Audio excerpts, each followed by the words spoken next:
चलिए देखा जाए question number 11 from exercise 7B। क्या दिया गया था? बोला गया है कि two lines A B and C D, there are two lines A B and C D intersect at O. देखो यहाँ पर ओ पर मिलता है, such that angle B O C plus A O D. मतलब आप देख सकते हो कि यहाँ से angle B O C, angle B O C मतलब ये एंगल हो गया, angle A O D, angle A O D कौन सा हो गया?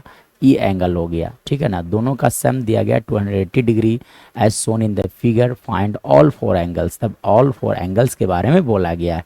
Condition apply, angle B O C and A O D is equal to, दोनों का सम दिया गया है 240 डिग्री। ठीक है, चलिए तो देखो, and we know that angle vertically opposite angles are equal, so from here you can write that कि angle B O C is equal to angle A O D. ठीक है ना, इज इक्वल टू आप suppose कर लो x degree है। ठीक है, रीजन क्या हो गया?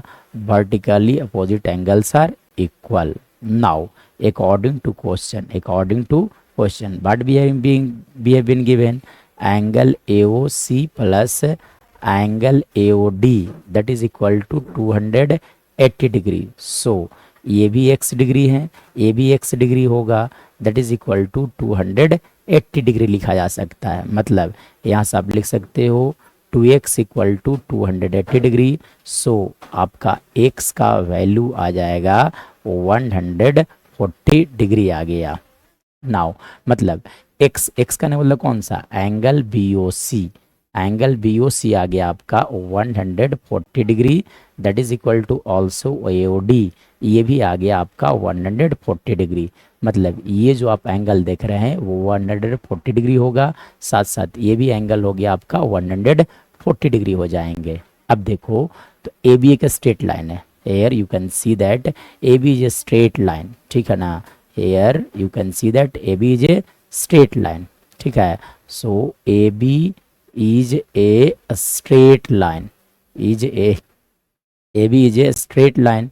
और हम लोग जानते हैं कि स्ट्रेट लाइन जब होगा A B is a straight line. ठीक है कि नहीं? तो जब एक ए बी एक स्ट्रेट लाइन है, इसका मतलब कि angle A O C plus, क्या लिख सकते हो आप?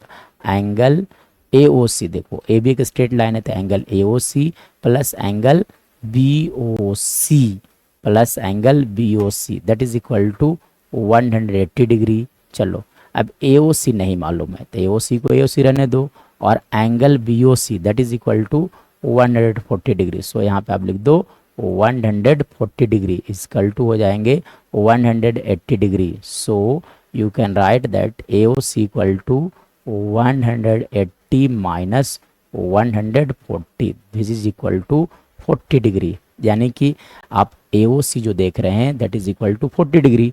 अब AOC 40 डिग्री है तो BOD भी कितना होगा?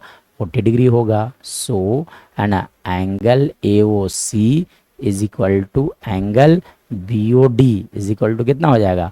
40 degree. So all four angles निकालना था, यानी कि एंगल AOC हो गया आपका 40 डिग्री, एंगल BOD हो गया आपका 40 डिग्री, और एंगल BOC हो गया आपका है ना 140 डिग्री, और एंगल AOD हो गया 140 degree. So we have find out all these angles.